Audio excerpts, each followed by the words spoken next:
All right, let's talk about senior engineer interviews. For the next few minutes, we're going to break down that key mental shift that takes your answers from just good to great, because it's not always about what you know, it's about how you explain it. So let's dive in. You've probably been there, right? That really tough tech interview.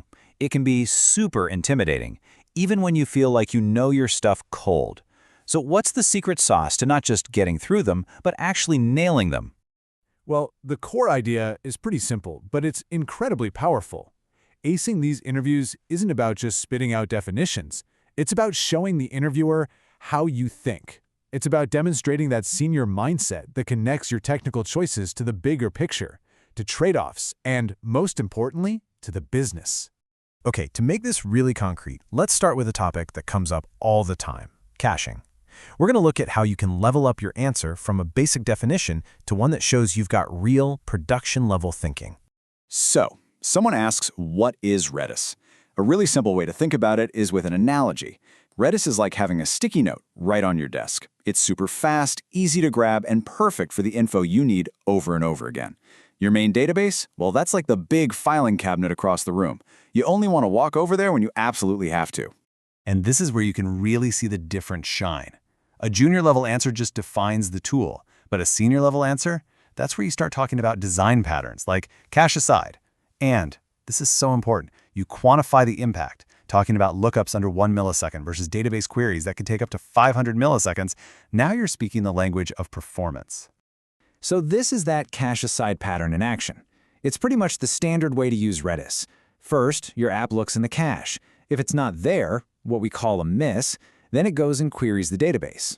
But before it sends that data back, it stores the result in the cache with a time to live, or TTL. That way, it's all ready for the next request. Simple, right? And here's the crucial part.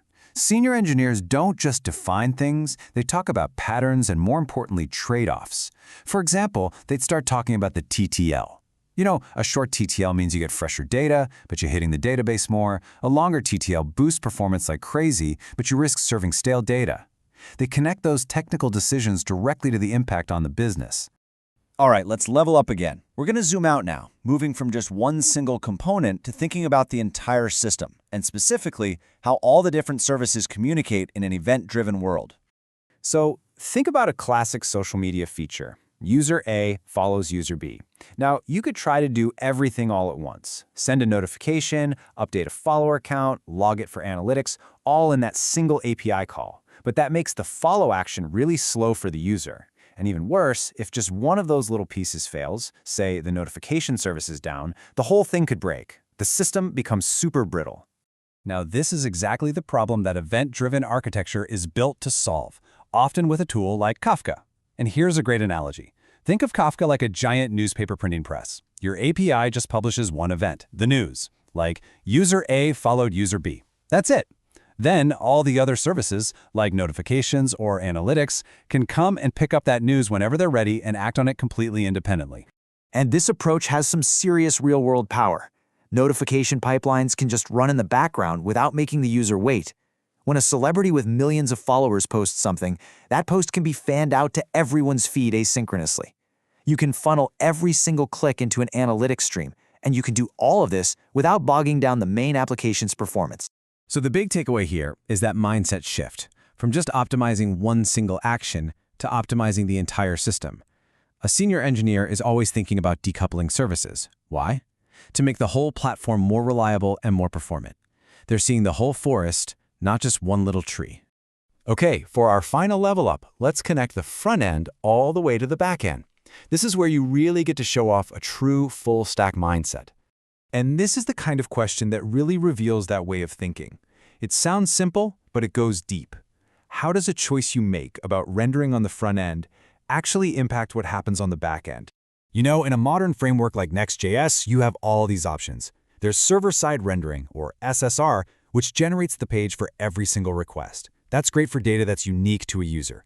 Then there's static site generation, or SSG, which creates all the pages once when you build the site. Perfect for things like marketing content. And of course, there are hybrid approaches too, each with its own best use case. And this is exactly where it all clicks together.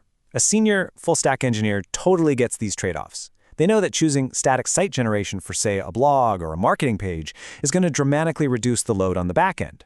But choosing server-side rendering for a user's dashboard means they get fresh data every single time, but it comes at the cost of more server work. It's always about the trade-offs. So we've looked at caching, system architecture, and full-stack thinking. What does this all add up to?